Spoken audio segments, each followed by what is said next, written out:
Who are you wearing? Who am I wearing? I'm wearing Williams today. A bet is a bet is a bet, but I will say again that nothing can take away from that tremendous season that the Calgary Stampeders had, from Bo Levi Mitchell's incredible leadership, but also from the tenacity and the heart with which the Redbacks played. And I got to admit, like most Calgarians, I have a giant soft spot for Henry Burris, and while I'm sad for the Stampeders, I'm at least happy for the game that he played. You have recited a poem on occasion in the council chambers. How would you rate the quality of today's entry? You know, Mayor Watson is a leader in the municipal field in Canada. He's a dedicated public servant. He's served at the provincial and municipal levels. He's the only mayor that I know that has a portrait of himself in his office, because he was the mayor before and then he came back to save the city. He is an outstanding mayor. That was the worst poem I've ever had to read. It didn't rhyme. The pentameter, whatever the meter was, didn't work. This afternoon, as a preface, is much, much more interesting and much better played on the part of Mayor Lebeau, as I must say. Oh, in French. But I do have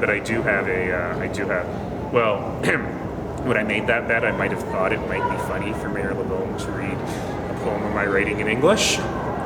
Anyway, he's done very well. And I will have a translation available as well. Anything else? On that, can I ask you about General City Manager Fielding's statement this morning that the continuing pressure on city revenues is going to be changes at the city next year? What was he alluding to? Well, you know, as you know, one of the big problems that we had that we addressed in the budget for 2018, or for 2017, excuse me, wasn't just our managing our expenses, but it was also covering a pretty big revenue shortfall.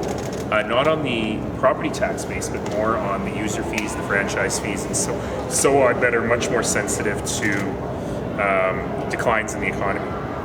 So I'm not quite as pessimistic as him. I think that most economic forecasts show that 2018 will be a better year than 2017, but it's important to be ready for any eventuality, and I think that's what he was saying.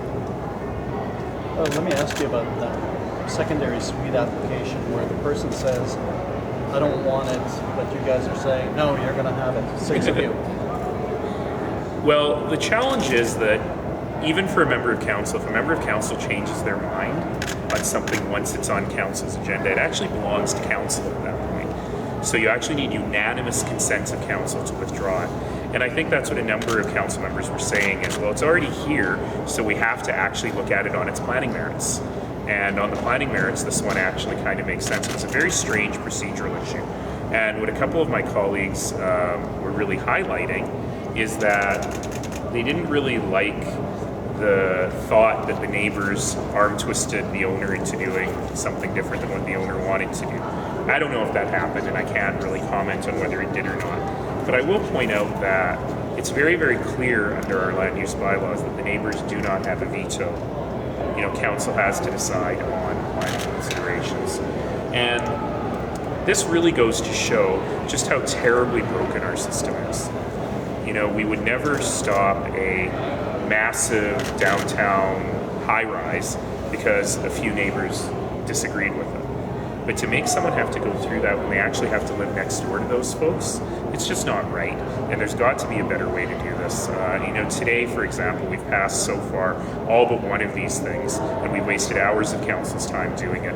It really is the point where we actually have to say, look, guys, let administration do their job. But does it make sense to waste 10 more minutes on something that the applicant says he doesn't want? Well, the interesting thing is, when did the applicant make that decision? Did he make it this morning when confronted with his neighbors? That's not pleasant for anybody. It's not pleasant for the neighbors. It's not pleasant for the applicant. Could you not have called them back up to ask them a question? It's not relevant, though. That's the problem, right? Because the neighbor's point of view is not supposed to be taken into account unless it has to do with relevant planning considerations. And that's the muck that we get into every single time. This is exactly the same as when people say, you know, if someone says, I want this for my elderly parents, they almost always get it. So, of course, they're going to say it. The council is not supposed to use that as a decision criterion. So anyway, I feel like I've had this conversation many times. The point is, the system doesn't work, and council has not been able to figure out how to fix it. Si je peux vous ramener juste au quartier chinois en français, salut. juste peut-être un peu, il y a eu beaucoup d'opposition. Qu'est-ce qu'on espère maintenant? C'est important de comprendre qu'il y a une réunion pour tout le public pour ça, pour le quartier chinois, et c'est le point de cette réunion. Mais pour moi, c'est difficile quand on dit que le processus d'engagement n'était pas bon, parce que les consultants et aussi mes collègues aux villes de Calgary ont travaillé très fort de faire ce processus d'engagement dans 3 langues et aussi avec plus d'1 000 de citoyens. Donc, if you want to say you don't like the answer, that's fine. That's why we're having a public hearing on this issue. But to say that the city didn't do its job on engagement, the city did everything short of going to people's houses and tucking them into bed while talking to them about this issue. So it's a lazy excuse to say the engagement was broken. If you don't like the issue, talk about what you don't like about the recommendation.